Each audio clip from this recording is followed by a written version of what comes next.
Hello and welcome to MIP TV. And as always, our existential librarian is with us, Bob Cook, and he's going to share what I think is a really interesting book. And it's called The Evil Cradling by Brian Keenan. And some of you may very well think that name rings a bell. And he was one of the hostages taken, I think, in the 80s in Lebanon. Right, yeah. With John McCarthy and Terry Waite. Correct. And he was an Irish journalist. I think he worked for an American newspaper, and he was a hostage for 5 years. Yeah.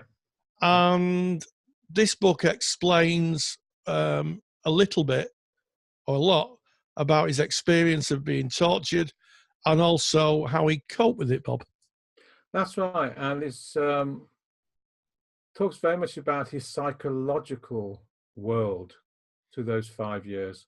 He was taken, I think it was, you're right, sort of mid-80s, late 80s, and the McCarthys, who, that's John McCarthy, and I can't remember the wife's name, but they were Americans, and they were taken, and then the British envoy, Terry Waite, was taken.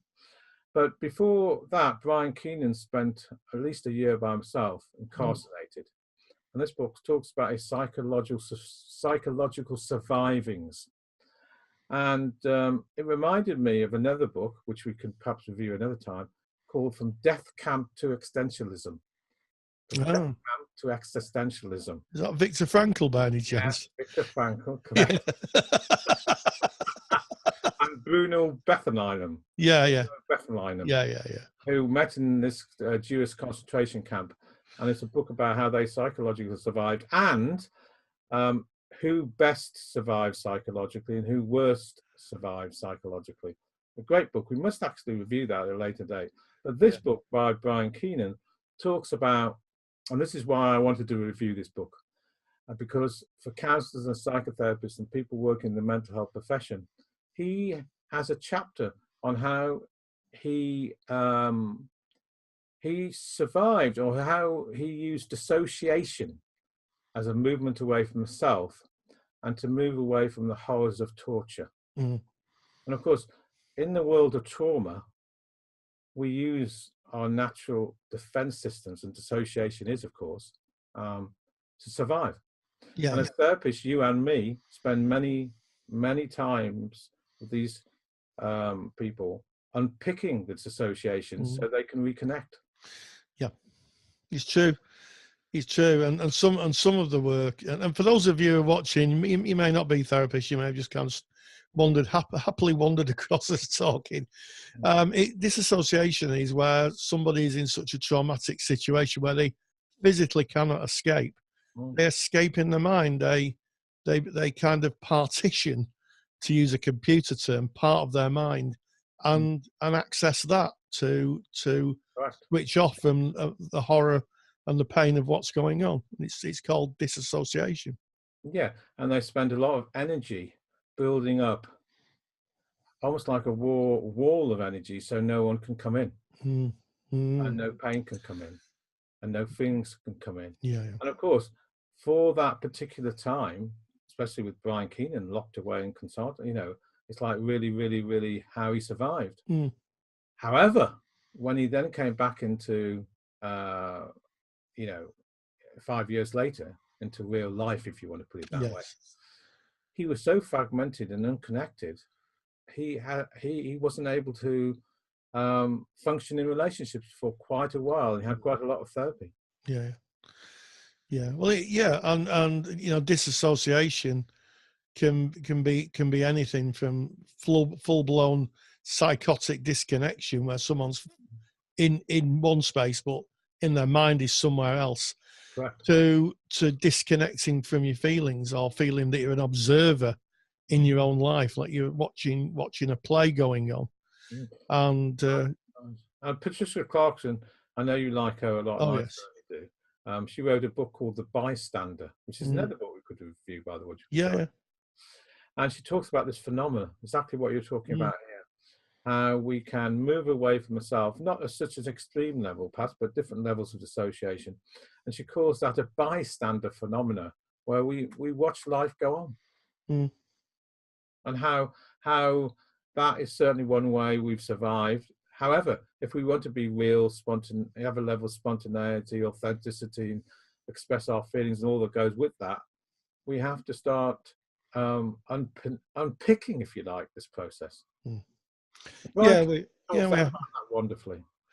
Yeah, we have to reconnect with ourselves. It kind of links into the last book review, really, isn't it? On Homecoming. On Homecoming, we have to reconnect with ourselves, and yeah, yeah, it does. And there's another part of this book I would really like. And one of my clients the other day said to me, "Could you tell me why we need to be recognized?" Mm. And it's such a wonderful question. It is. For somebody who's so cut off, why do we need to be recognized? Now, we know that recognition is like oxygen. Mm. Positive validation from a significant other person is the basis of self-esteem. Mm. We know these things. So as I explained to him the importance of recognition, and if we don't get positive recognition, we go for negative recognition. And it's also a way that we know we're alive. As I explained all that, it brought this book into mind because when John McCarthy and his wife were incarcerated and Terry Waite was incarcerated, they were put in cells next to him.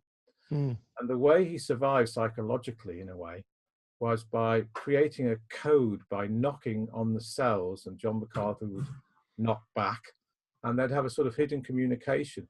But it gave that spirit of recognition. It gave that real sense of, like, there's somebody else in this world. I am alive. This isn't just an internal frame of reference. There's an external process going on. And that is wonderful, that human encounter. So recognition is so important internally and externally in terms of psychological health. It's a fascinating book talking about how they developed this psychological code together, this form of recognition. And he went as far to say that this stopped him going crazy. Well, yeah, it's it's a touchstone, isn't it, to connection, and the word design came through my mind, which is of course hiding Husserl's being in the world. Yeah. A very phenomenological thing about being in the world. Yeah. That's right.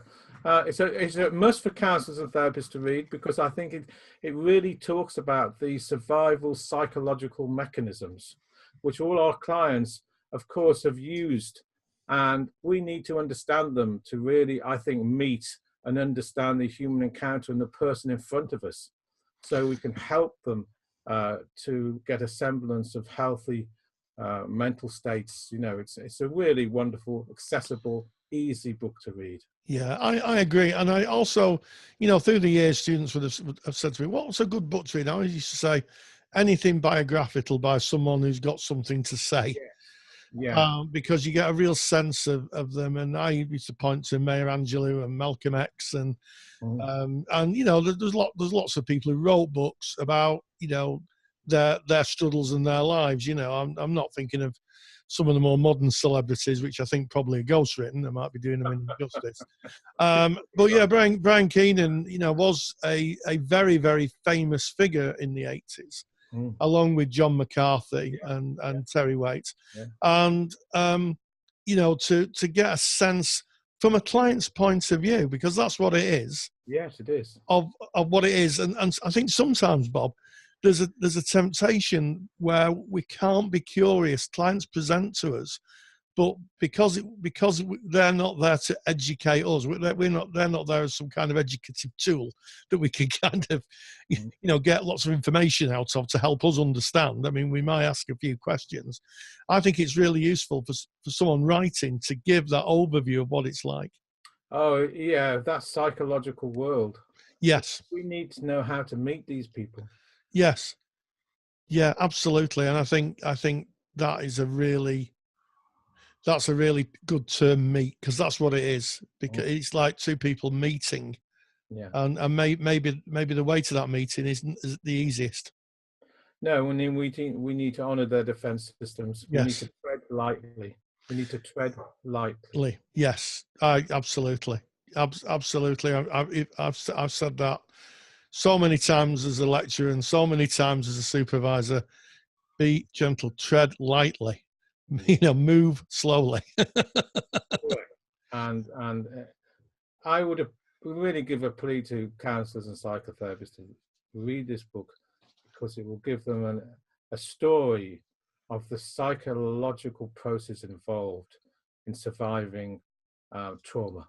Yeah, absolutely. So we'll put a link in the bar below. So into the comments bar, click on that, leave us a comment, subscribe, why not? And click on that, and it'll take you through to the book. And if you want to buy it, as always, Bob doesn't get paid for these book reviews. He does it for the love of sharing his knowledge and having a chat about all things therapeutic. Yeah. So as always, Bob Cook, thank you so much for sharing your knowledge, and we'll crack on to the next book review.